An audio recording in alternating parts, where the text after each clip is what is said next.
Welcome to Restaurant Influencers, presented by Entrepreneur Media and Yelp. My name is Sean Walchef, founder of Cali Barbecue Media. I want to say a special thanks to our primary sponsor, Toast.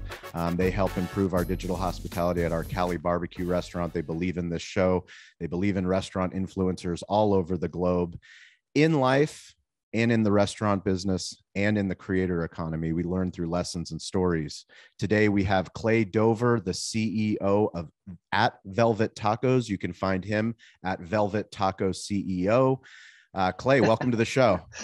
Thank you. I'm also a proud user of Toast. I'm not going to give him quite such a flowery intro, but we love the system as well. Yes. Well, we will get into Toast. It's amazing. We didn't source this guest through Toast, but it's amazing how many guests that we have on the show that are using their technology. It's why we believe so deeply in what they're building. But more importantly, we believe in this audience and we believe in lessons and stories. So one of our questions, our favorite random question is, where in the world is your favorite stadium, stage, or venue?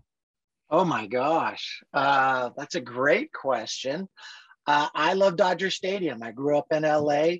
Cesar Chavez Ravine is one of my favorite places. A lot of good boyhood memories of going to see the Dodgers many years ago. But that's probably one of my more favorite venues. Yeah. Beautiful. So we're going to go to Dodger Stadium. Velvet Taco is going to partner up with Entrepreneur, with Toast, with Yelp, and we're going to put on the greatest hospitality conference ever. Literally flying in people from all over the globe. The people that listen to this show, we're going to have the best keynote speakers, but more importantly, Clay Dover is going to get the mic, going to be on the stand, and we're going to give you 2 minutes to tell us the Velvet Taco story and the Clay Dover story. 2 minutes is something that we teach everyone that listens to the show. We all need to have an elevator pitch. CEOs do it best, so I'm not going to put any pressure on you in front of all these 55,000 hospitality aficionados. So go ahead, lay it down for us. 2 minutes. Yeah, so Velvet Taco is a chef-inspired concept that was created by two founders here in Dallas, Texas, Randy DeWitt and Jack Gibbons. They grew from an old corner location, chef-inspired, globally inspired dishes that are all tacos. So everything is made in the restaurants. We don't have freezers, all the recipes, all the sauces, everything is done in the restaurant. So the food is amazing. The restaurant grew from one restaurant about 10 years ago, 11 years ago, we're about ready to hit our 11-year anniversary, to 4 restaurants, Houston, 2 in Dallas, Fort Worth, and then the 4th one in Chicago. And the founders decided, hey, we need to expand this. We need to bring in some partners. And they brought in a private equity group, L Catterton, who then called me. My background, I've been in the restaurant industry for over 30 years. I put myself through college waiting tables, have been a manager. My background and degree is in marketing. So I've come up a little more on the marketing side, but I've also been in some executive roles over the last several years. I knew the brand because I lived in Dallas, and they said, hey, look, we really want to grow. We think this is an amazing concept. Would you be interested? So I joined. My official title is CEO, President, and Taco Maker, because I actually went through the full. It says that on my card and my signatures. I went through the full training, spent time in the restaurants, learned everything from top to bottom. And look, restaurants are exciting. It's fun, but it's also hard work. Through a lot of hard work through the team, we've been able to scale and to grow. We've added more and more restaurants, and now we've expanded to 33 restaurants. We're about ready to open number 34 next weekend, all company owned, ranging in size, location. It's not a cookie cutter brand. We have tacos and offerings such as chicken fried waffle tacos. Our top selling taco is a chicken tikka marsala taco. We have tots with sunny side eggs. We've got a Korean pork taco. So flavors from all over the world. It's resonated well. We're now in 6 states, several cities, big cities like Atlanta, Charlotte, Chicago, Houston, Austin, Nashville, and continue to grow. We recently just brought on a new partner, Leonard Green Partners out of California, to expand even further and have lots more growth ahead of us. But it's definitely done every day at the restaurant level, serving great tacos, you know, making sure that our fans get exactly what they're expecting, an amazing taco experience that can't be replicated anywhere else. So one of the things that we love to talk about on this show is the world that we live in. We try to teach smartphone storytelling. It's something that has helped us at our barbecue brand expand, reach a lot of different markets because we're willing to share our story using social media. There's something very interesting that Velvet Taco is doing with the WTF, Weekly Taco Feature. Now, for somebody like us that's been trying to simplify our operations, thinking about rolling out 52 different new barbecue items is overwhelming for me. But can you please tell us about why do you do it? What does Sure. it enable you to do? And then what's the storytelling aspect on the long end of doing things like this? Yeah, so our WTF is something that's been around since the beginning. It's our weekly taco feature. So every week we roll out a new taco. So for those unfamiliar with our menu, we have around 20 tacos, a variety of proteins, not traditional, Hispanic fare tacos. They are things, we have a fish and chips with, malted French fries. And, it's very eclectic, very chef driven. And that's part of our DNA is innovative, culinary driven. At our restaurants, we do everything. And so the salsas that we make, we marinate our own meats. We do all these things by hand because it's important and the quality shines through. And that's what we stand on. At the end of the day, our job is to serve amazing tacos. So part of the innovation promise is that we'll always try different things. We want to be that concept that tries, you name it, whether it's a venison taco, BLT with heirloom tomatoes, crazy stuff, soft shell crab we've done exotic game meats. And so it's part of what we do. Sometimes they're tied into calendar events. So during Elvis Presley's birthday, we did an Elvis Presley taco, which was like a PB&J taco because evidently that was one of his favorite food items. We'll do a bangers and mash during St. Patrick's Day, or corned beef, for example. We've got a hangover burger that we've done on New Year's Day or the week of New Year's. That's got a sunny side egg. One of our tacos is a burger taco, Wagyu beef. Very high end. Everything that we do is quality driven. So what it allows our brand to do is to continue to try new things. You can always go into our restaurants and there's something new every week. It allows us to communicate from a social media standpoint, as you said, with some of our fans and let them know what's new and exciting. And maybe you do want a cricket taco. Maybe you want to try an alligator taco during Mardi Gras and you can walk back to your office. And for a small amount, for $4, $5, $6, you can have that kind of a culinary experience without having to go to a Ethiopian restaurant, for example. You can have an Ethiopian taco, you can try it.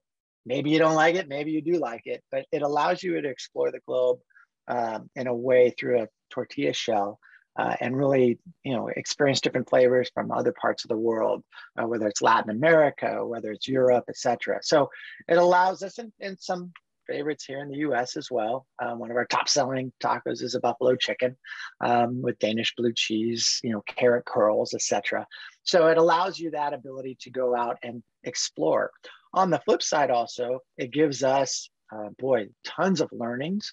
It allows us to have a stage gate process, so we don't have to have menu LTOs or anything like that. We know that, the lobster taco sold really well. And when it sold that week, it took the place of people ordering shrimp, or, we have PMix data, we have sales analysis. We can cost it flexible based on, what the cost of the products are. So it allows us some of that flexibility. It allows us some stage gate and allows us to test with consumers tacos before we decide to put them on the menu. So it gives us a lot of good info, a lot of good data on our side, as well as offering new and variety for the guests on the other side. So can you tell us, kind of walk us through the process? How far out are we trying to, have we already built out this year, or yes, where's the testing ground happening?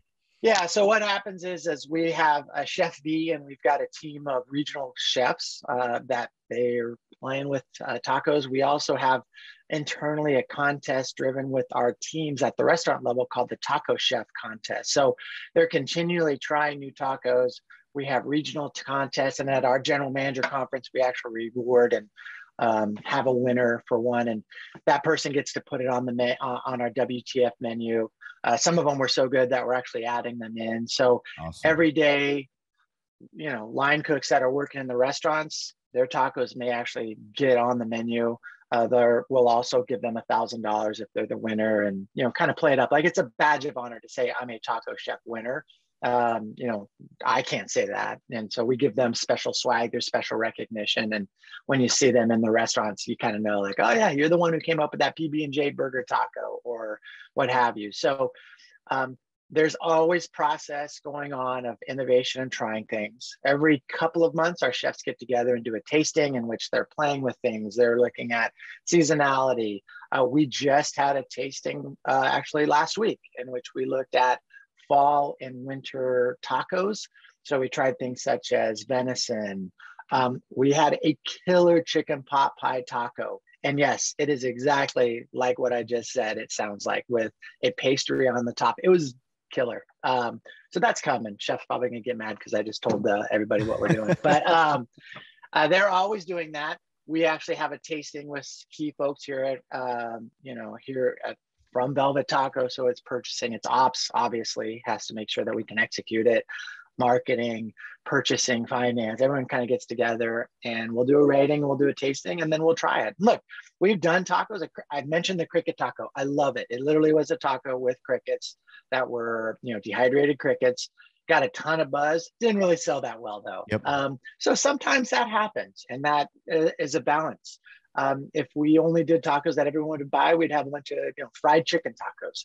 We did a chicken parmesan taco that was killer. It's probably one of my most favorite WTFs, but it doesn't really fit on our menu given everything that we have. So it's a lot of fun to be able to play with that from a culinary standpoint.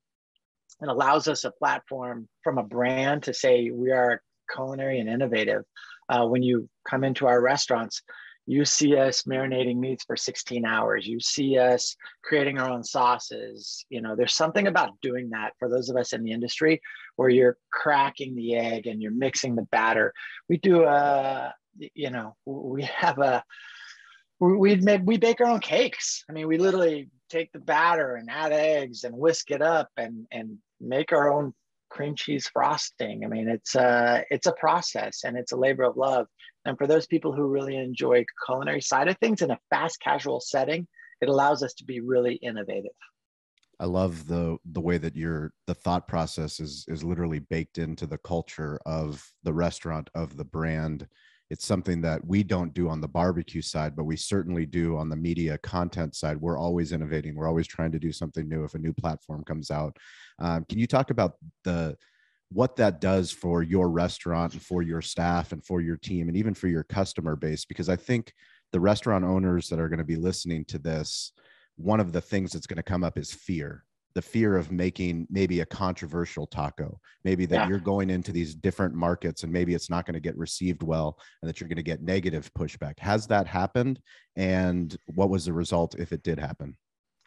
That has happened. I mean, where it just doesn't sell, controversial. The challenge today, I mean, as operators, is, commodities, food costs, and the flexibility. When we make a decision today, I'm basing it on some food costs and some analysis that's done today, and we're not going to roll it out for another 3 or 4 months. Yep. Who knows what happens at that time? So you've got to have some contingencies, is what I would tell you.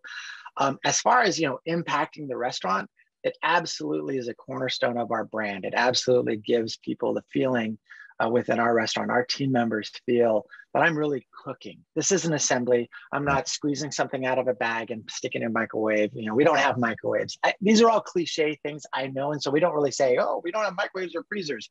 That was, 10, 20 years ago. Sure. We don't. But it allows you the ability to really put your name on what we do. We feed people, we feed America. The fabric of our country is around eating out. Obviously I'm passionate about it because it's what I do, but I truly believe it. When friends and family get together, it's like, hey, where do you want to go out to eat? Where are we going to meet? Where do you want to get together? We're going to go to a movie. Let's go grab something to eat first. Our brand allows guests from all walks of life, all diversities, ethnic, gender, age. People always say, well, Clay, what's your target demo? It's everybody. Yep. We don't get the veto vote. We have 4 or 5 items that are vegetarian. We've got a beer batter cauliflower. That's amazing. I'm not a vegetarian. I normally wouldn't eat cauliflower, but man, this one is good. We have tofu. We have fried paneer that we import from India. So it allows you that credibility when you say, hey, we're going to go to Velvet Taco. If I want a burger, there's a Wagyu beef burger taco on our menu. You've got that. Well, I don't feel like fill in the blank. The beauty of tacos is just a vessel to get your food. You can put anything in a taco. Yeah. And that's part of what we've been able to instill at the restaurant level. We have people who are proud to work for us. I wear the logo because I'm proud of who we are. We don't force anyone to do that. But our managers, they want to do that. There's a source of pride of, hey, we have managers with culinary degrees that come and work for us. It's not just the chef, it's managers that, hey, I got a degree in culinary and I want to come and run one of your restaurants. So it really has allowed us that credibility piece. And like, it's hard. I'm happy to talk about it because it's hard to replicate, and I get it. I think for the operators and some of the listeners out there, I would say, look, limit the exposure and try it.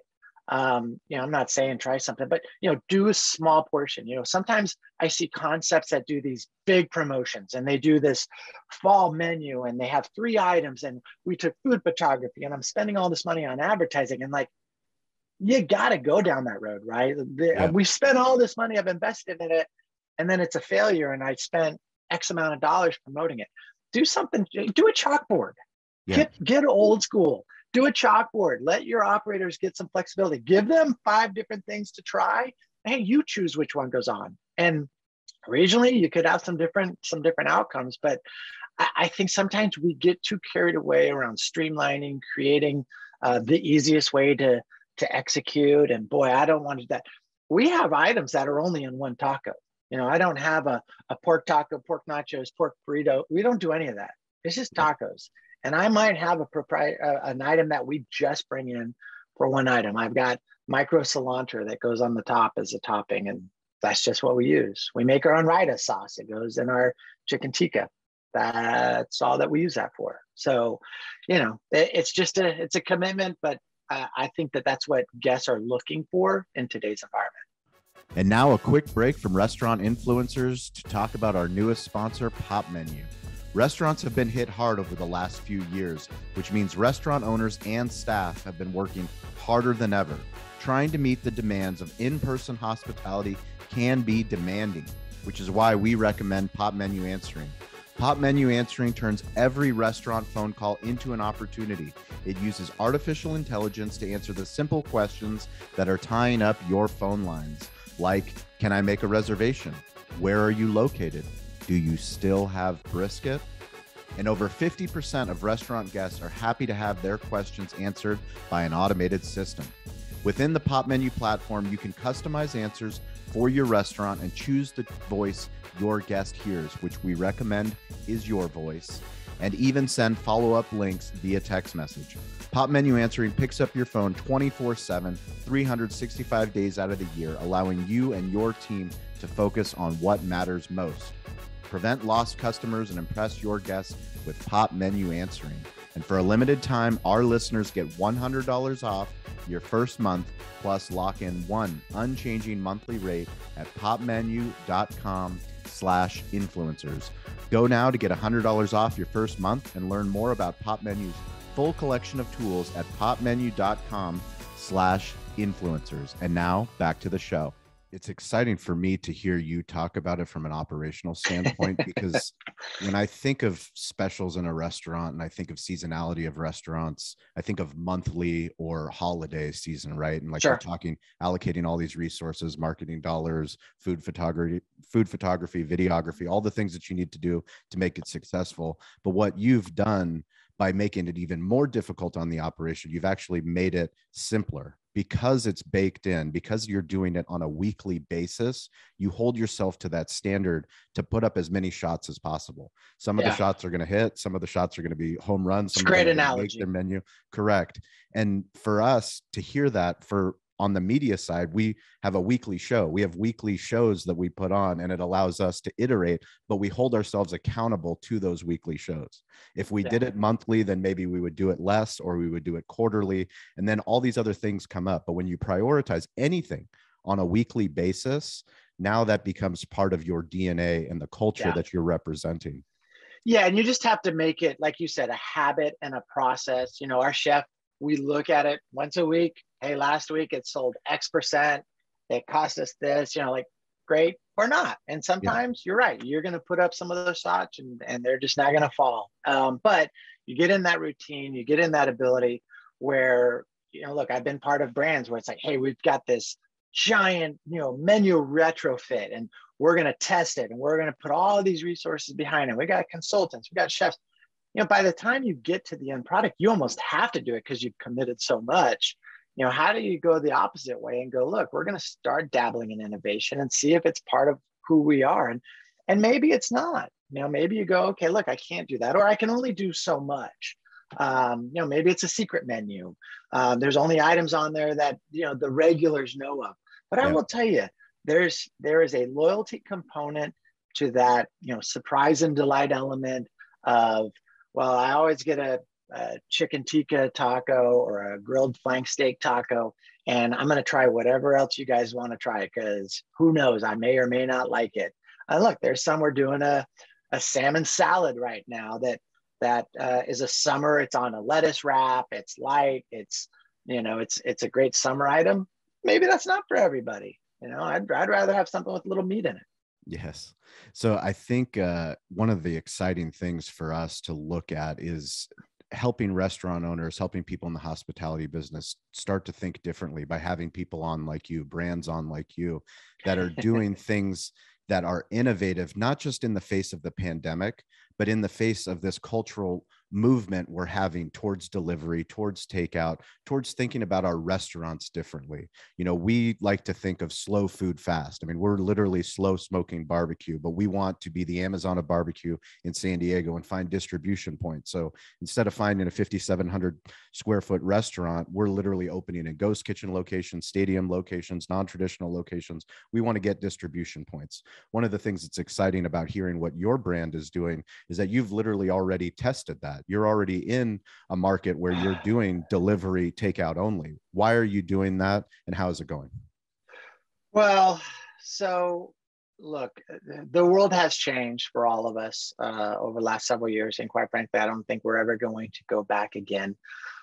We early on had a restaurant with a takeout window that we actually just took on. I mean, we're similar. I don't have a set prototype. Our restaurants are generally anywhere from 400 square feet to, which you mentioned before, you know, very small, you know, no dining, just kind of take it and go, all the way up. I think our biggest one's probably about 4,200 square feet. We'll retrofit existing restaurants. I'll do ground ups. I'll do end caps. Behind me is an ex gas station, which I'm probably not going to do too many more of those. Yeah, you're not going to do too many more. So gas stations are a popular thing in the barbecue space. Oh man, yeah, it's an expensive endeavor, that's for sure. I had to dig out tanks. There's all kinds of EPA things I had to worry about. Maybe you can get a storage room at a Macy's or at a huge big box store instead of a gas station. No, it's a beautiful. It's one of my favorite restaurants that we have. But yeah, I mean, I think that I think that you hit it right. People are looking for ways to get your product, everyone's products, the easiest way possible. And whether it's delivery, whether it's third party, whether it's through your own, it's all about convenience. And people have streamlined their lives during the pandemic and post pandemic. Prior, we were about 30% takeout. During the pandemic, you know, at one point we were like 100%, but during, you know, I'd say it was roughly about 70%. Now we're 50-50. And our AUVs are north of $4 million per restaurant. So that's a lot of takeout going out the door. So volume. Yeah, I mean, you have to look, if you're an operator, you have to look at how you're running the restaurant. Our ops team did a complete flow through revamp of our kitchen line. We put in a KDS system as well as implementing Toast at about 10 restaurants. We decided we need a partner that's going to be able to scale with us. And we've got to get smarter at this. And at the time, it was an investment. But I think as restaurant operators, one of the things that I've thought about or learned at least is you have to embrace and you have to think down the line. Who would have thought that, as a restaurateur barbecue guy, you wanted to be in Amazon? But you know what? Everybody's we didn't even know we wanted to be in barbecue. We were a breakfast concept when we first opened. So our barbecue media was far. It wasn't even on the radar. But I mean, it's like you have to think differently and you have to think down the road. We get sometimes bogged down in the day-to-days of running the restaurants. Look, right. I get it. The hot station guy didn't show up. I'm missing whole wogs chicken on my order. I'm going to be short. I got to run down to Restaurant Depot and get some crema, whatever it is. Day-to-day shift problems, management holes. I get it. But as operators, as leaders within the industry, if you're heading your group, whether it's one restaurant or 100 restaurants, you need to be looking 6 months, 1 year, 2 years down the road, and making moves so that when you get to that place, it's not a shock. We were already testing to go pre-pandemic. We were testing a pickup window. I had considered drive-through, but it's just a pickup window similar to a burrito concept that has lanes. Yes. We had an app. You would order on your app. Yeah, you've heard of them. I love them. They're the McDonald's of fast casual. Of course. But it was like, oh, like a Chipotle. Yes, like a Chipotle. Yep. But we actually had started retrofitting our restaurants. We relayed out our line. And as we've opened restaurants, so in the last 18 months, we've about doubled in size. Through the pandemic, we were able to accelerate because we had already thought these things through out. We had already been testing the KDS system. We had already had a Toast system in place. And so when the time came, we could say, yes, go and accelerate versus, wow, I can't get as many tacos through the door, or I got all these to-go orders now. How am I going to do this? I don't know how to actually do it. So, my advice, and sometimes it's best to listen to your own advice. You got to sometimes step back and go, okay, what's the industry going to look like a year from now, 2 years from now? Labor, huge issue. But you see concepts that are investing in robotics. Like, it's that the elite group of people who can afford that? Yeah, absolutely it is. But you have to think about it. I think everyone listening to your podcast has felt the wage creep. Sure. We've got obviously inflation. I absolutely believe a recession is around the corner. What is that going to mean for each one of us as operators? Are we prepared for that? Are we on the edge already? I mean, margins are already thin. Yep. I think people have taken pricing. I know I have, and I'm nervous to take more. So you really got to think about those things and be proactive versus being reactive. I don't know what the original question was. Sorry about that. That's a little bit of a rant. No, it's a phenomenal response. And it's one of the reasons why we created this show. It's, we obviously believe in Toast. That's why they're the title sponsor of the show. We tell owner operators all the time, it doesn't matter if you're a single unit restaurant or if you're multi-unit or if you're enterprise unit, there's never been a better time to partner with technology companies that believe in you. Yeah. As a restaurant owner, you have a voice, and at the technology companies, humans are the heart of technology. So their leadership, the people at Toast that help us with the things, because your concept is so different than our concept, is so different than a different concept, they need to be willing to get the feedback from how your brand is evolving and what you believe your brand to be into the future. So I think it is exciting and it is important. One of the things I did want to mention, anybody that listens to this show, please join us every Wednesday and Friday at 10 a.m. Pacific Standard Time on Clubhouse. We appreciate the people that show up into those rooms. Your restaurant story matters. Your hospitality story matters. You can get up on stage, ask any questions of the guest. Hopefully when Clay's episode drops, we can figure out a time to get him on Clubhouse. It's a great social media app. We do a social shout out for people that do join us on stage. This week's shout out goes to AJ Soldo. You can find him at Age James on IG or at age_James on TikTok. He is doing a phenomenal job on TikTok. He's gone all in on video. So my question to you, Clay, is when is the Velvet Taco team? I did some research.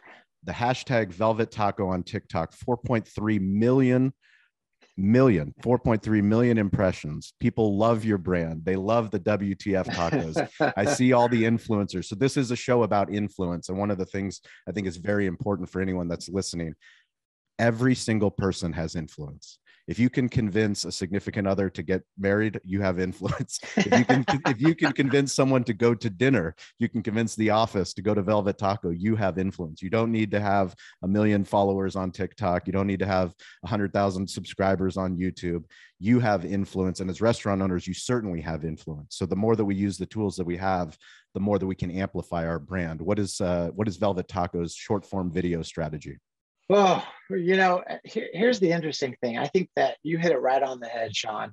There are so many tools that are available to operators today. You don't have to be a marketing genius. You don't have to, have all this equipment. You don't have to spend thousands. Shoot, you don't even have to spend hundreds of dollars, quite frankly. There you go. You got it right there. I mean, you have a video production right in your hand. Our strategy is really empowering those people that visit our brand. I could get on there and yak, and nobody's going to want to hear, from me. But when people are actually experiencing the brand, and you allow that to live, real time, let people post. I mean, that is the society that we live in today. I think it raises the standards. It pushes, it goes back to the innovation conversation. We've got some items that we watch and we know this is going to be an Instagrammable, taco. We did a Blazing 420 during April 20th, and it was chicken rolled in flaming hot Cheetos with Fruity Pebbles on the top. You need some Velvet Tacos in Colorado and California. It was, it would done really well. Totally. It did really well in Austin. There you go. Nice. Yeah. So, but what's interesting, while it wasn't one of my more favorite tacos, it was hugely photographed, videoed. People were talking about it. You want your brand to be buzzworthy. You want it to be talked about, whatever it is. And it might be something that you just decide, hey, we're going to do it because it has some of that value. Not everything is going to be, 24% food cost, and I can execute it really simply. You're going to have some of those items. But I would encourage brands to look at things that can help set you apart, things that make you stand out, make people go, wow, I just had a Buffalo Bison burger. And did you know that, bison's leaner than burger? There's things that you can do to your menu that people will talk about. And that's where the magic starts. And what we try to do at Velvet Taco is create those opportunities for others to talk about us. We want, Sean to go, man, I really want one of those in San Diego. Yep. I already do. So you do. And so when you talk to others, when we eventually get there, they'll be like, oh yeah, I heard about your brand, or, I visited it when I was in Chicago. And I just remember that I had these tots with goat cheese, and it had an egg on the top and bacon. And it was amazing. So how do you create those types of opportunities? And Sean, you pointed it out. It is right in your hand. Yes. It's available. It's ready. Where's my phone? Sorry, my phone. I put it down so I wouldn't be bothered. You've got a production right in your hand, and it can be as simple as that. And it just starts with that, and it just can grow from there. So, look for those things that can stand out. One of the things that stood out to me about your brand is the attention to detail that you put into the design of your buildings, design and the architecture. I mean, you literally create TikTokable, Instagrammable environments that house these incredible chef-inspired tacos. Can you talk about the strategy behind why brand is so important? Why you guys lean so heavy on these bright colors, welcoming colors? Sure. Every restaurant is unique. I'm a big believer of that, not just for our brand. I think that every restaurant is unique. The communities that they live in, the corners that they are, even if it's a NCAP designed, family use project, you've got the opportunity to create some customization and some uniqueness about that restaurant. Nothing makes me feel better when I say, well, we have 33, 34, whatever number of restaurants we have, and people go, wow, I thought you were local. I thought you had like 5. I love that. Anything but a chain focus. I don't ever want to get to a place where it's like, oh, I know it's exactly the same. and it's the exact same experience and the exact same people. The people within our restaurants, our team, totally diverse. We've got we've got people with velvet taco tattoos on their bodies. Yes, that is something that the CEO pays for. That is true. If you have heard that or read that, I love and that. you would be surprised. You pay for that? It's this logo. I pay for that. This logo, they just invoice you. They invoice you through. Yep. They send an invoice, and I will pay. We actually had to put a cap. How about wrapped vehicles? Are you paying for wrapped vehicles yet? We have not yet. That's something that I've thought about. A tattoo is a little bit more of a commitment. Let's put it that way. Tattoo is more of a commitment. We've got some folks that have got some big tattoos that is true. I'm just fascinated by.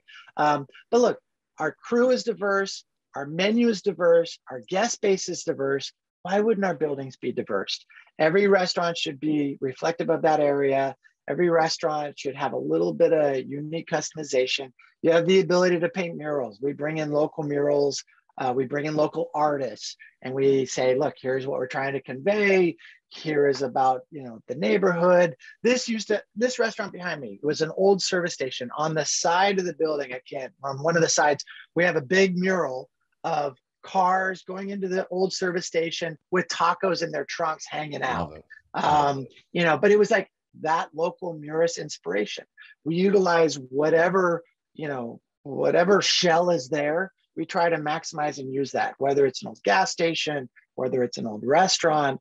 I've done a shoe store before, and we put little elements of the shoe store left in there, just little nuances. We've got a restaurant by an airport, and the light shades are propellers, and so you'll be surprised that by thinking a little bit outside of the box, thinking a little bit beyond, it just gives you that unique difference, that little touch.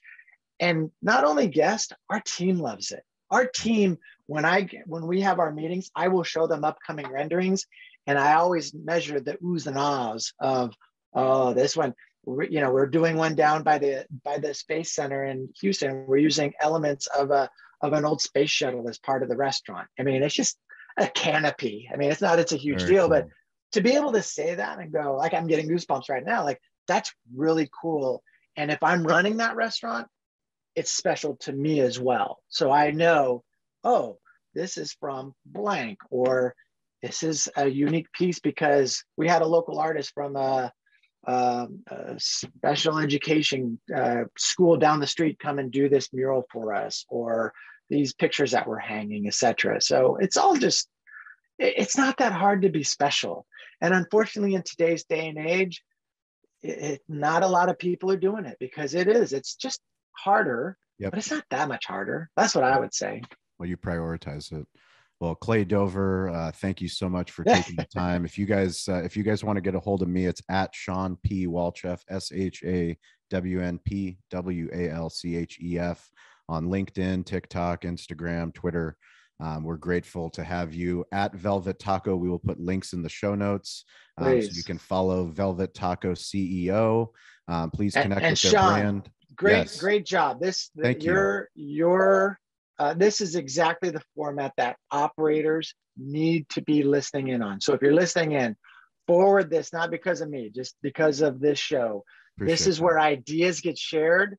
We've got to be sharing best practices. We need to band together as an industry and help each other out so that we can stay in front of everything. So thank you for all the work that you do, Shawn. You've got great guests, great topics. Please, everyone, pass this along. Thank you very much. And anybody that's listening to this show, please reach out to us if you know a restaurant owner or somebody that's of influence, somebody that's in the creator economy, somebody that's doing consumer packaged goods. No matter where they are on earth, their ideas matter, their voice matters, and we'd love to have them on the show. So feel free to reach out, and please join us every Wednesday, Friday on Clubhouse so you can ask us your questions, get on stage. I'm writing that down. Yes, please invite your team, restaurant owners, restaurant operators, anyone hospitality. We talk about smartphone storytelling. So we make people uncomfortable, ask them why they're not on TikTok, and hopefully get the CEO to add some marching orders to the marketing team so we can start to follow them on TikTok. We want more video content. Professionally raw content is what we want, and empowering all these incredible restaurants to share their story and to lead in their villages. So thank you, Clay, for your time. Thank you for your leadership. Super excited. Can't wait to see what Velvet Tacos does the next couple of years. Thank you, Sean. Appreciate the time. Appreciate it. Thank you. As always, stay curious, get involved, and don't be afraid to ask for help. Have a great week, guys. And a special thank you to our title sponsor, Toast. Toast is the primary technology partner that we use at our restaurant, Cali Barbecue. It is also the primary technology partner that so many of the guests have shared with us on this show. People like Sam, the cooking guy, Stacy Poonkinney, Jeff Alexander. So many times the guests tell us that they're using Toast when we didn't even know that going into the interview. That is why we are so grateful that they sponsor this show. We want you to win. You that listen to this show, we want you to improve your digital hospitality.